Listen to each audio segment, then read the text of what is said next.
The UK government has recently announced that they're going to be introducing some new measures to try and tackle obesity in time for the second wave of COVID.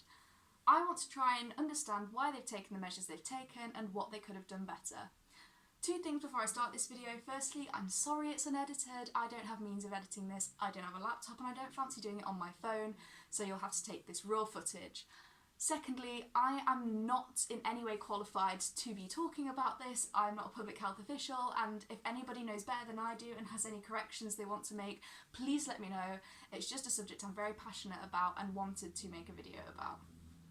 Firstly, the government has said they're taking measures to help combat obesity. The reason for this is because a lot of the people who get ill with COVID are obese, and it seems to be a risk factor for developing COVID more seriously. A figure they quoted on their website is that 8% of people in ICU that had COVID were morbidly obese compared to 2% of people in the population. So they've decided to put in 3 measures to try and combat this. The first one is that every cafe, restaurant and pub is going to be made to put calories next to everything on their menu so that people can see what they're eating and try and make healthier choices about what they're eating. The second thing they're doing is that they're ending promotions of high fat, sugar and salt products in shops, such as buy one get one free on, say, chocolate bars and crisps. And the third thing they're doing is they're banning high fat, salt and sugar product adverts before the watershed, which is 9 o'clock, and online. So firstly, the calorie counting thing is obviously a problem for people with eating disorders, and many people have brought this up. There are already petitions online. If you're interested, you can go and sign. I've signed myself because I think there are many other ways they could have done this, rather than making everybody who eats out have to look at calories, which could be really triggering for some. And when I researched, I couldn't find much evidence behind implementing calories in restaurants actually making a difference to what people ordered or making a difference to the health of people who visited regularly. It does also make you think, if you're calorie counting, but only in restaurants, would that make a big difference? I couldn't find evidence on this either, but assuming that the average person isn't going to be going to a restaurant or a takeaway every single day, then they would have to calorie count in their real life too, in their day-to-day, when they're making breakfast or when they're making themselves lunch or picnics. If the government hasn't encouraged this, it seems a bit like it won't work because they're only calorie counting for a small amount of their meals, which wouldn't help but might actually really be detrimental to people who have mental health problems, especially as mental health services are so difficult to access in the UK and are majorly underfunded. However, calorie counting does work, and if you're thinking of losing weight, calorie counting is a really good way to do it. If you integrate it with exercise and you manage to focus on nutrition, make sure that the energy you take in is less than the energy you put out, and you will lose weight. Secondly, ending the promotion of high fat, sugar and salt products would, I think, have a detrimental impact on poorer families. There was a study which was put on the NHS website. It was 4 cohort studies, and they were combined to see what the effects of different socioeconomic groups had on obesity. It found that whereas in war times, when it was rationed, people who were in poverty tended to have a lower BMI and were less likely to be obese than their richer counterparts, in modern times that has switched. And they said that is partially due to the price of healthy foods increasing in recent decades. That's something that the researchers concluded. And I found this as well when I looked on the Sainsbury's website. It said it was 50p for an 100 gram chocolate bar of own brand chocolate, but £1.25 for an 160 gram fruit medley pot.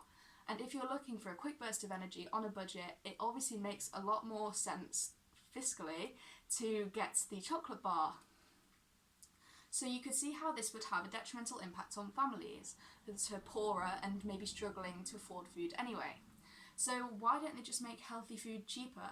Well, I couldn't find any evidence for this, but I think it would probably be because that would take more money to incentivise supermarkets to make it cheaper rather than just straight up banning promotions on the unhealthier snacks. So I think that's why they've done that. Again, if I'm wrong, please feel free to correct me.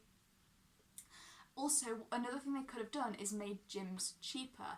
as nutrition and exercise, not just calories, are very important in losing weight and becoming healthier, which is what they're trying to push for.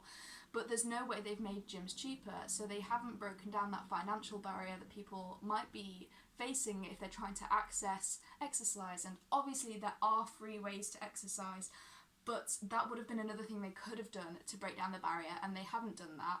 But that's just an idea of something that might have been a better approach or a good idea to do.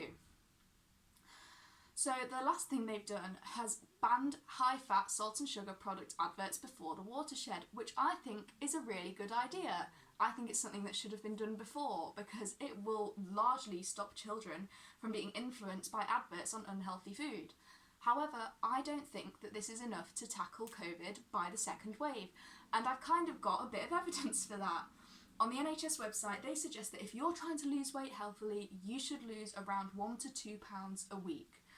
But if you're morbidly obese, it describes that as being 100 pounds over the ideal body weight, which is a BMI of 40 plus or 35 plus with obesity-linked conditions such as diabetes or high blood pressure. So if you need to lose 100 pounds to go from morbidly obese to your ideal body weight, losing only 1 to 2 pounds a week, it would take 1 to 2 years to lose that weight. So obviously, I know that we're not ever going to get everyone who's morbidly obese or obese to be a healthy weight. And I know that's not really what the government's trying to do. They're just trying to make people in general be a bit healthier to try and relieve strain on the NHS. But it does feel like even with these measures, as they seem very clumsy anyway, even if people were losing 1 to 2 pounds a week because of these measures, I don't know if that would be enough to fully take a lot of strain off the NHS. Again, haven't seen any figures behind this. If you have any, please let me know. One thing that I did find on the website though was that they mentioned they were also launching this alongside a Better Health campaign by Public Health England, which looks really good. It's an NHS app which helps you not only count calories, but encourages you different ways to exercise. You can make it so that it's customizable to you, and you can look at nutrition and plan out healthy food and meals. This to me seems like a much better way of trying to encourage people to become healthy, especially with the success of the NHS Couch to 5K app. I feel like if the government had pushed this Better Health app a lot more than they've seemed to push the advertisement of these measures they're taking, this may have really helped to help people lose weight, especially because a lot of people are wanting to lose weight at the moment.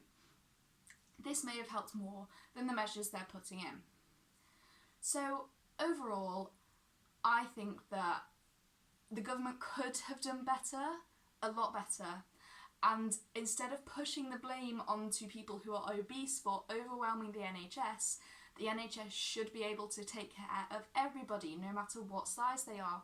And whilst it is good to encourage people to choose healthier lifestyle options, I don't think doing it by calorie counting and forcing everyone to look at calories and bringing in flimsy policies such as banning adverts on TV will be enough to make people healthier and encourage them to make healthier life decisions. Right. Thank you for watching. Again, any corrections, anything you want to add, please let me know. I am always looking for input and things to improve on, and I'm always learning. Woo! Fourth take!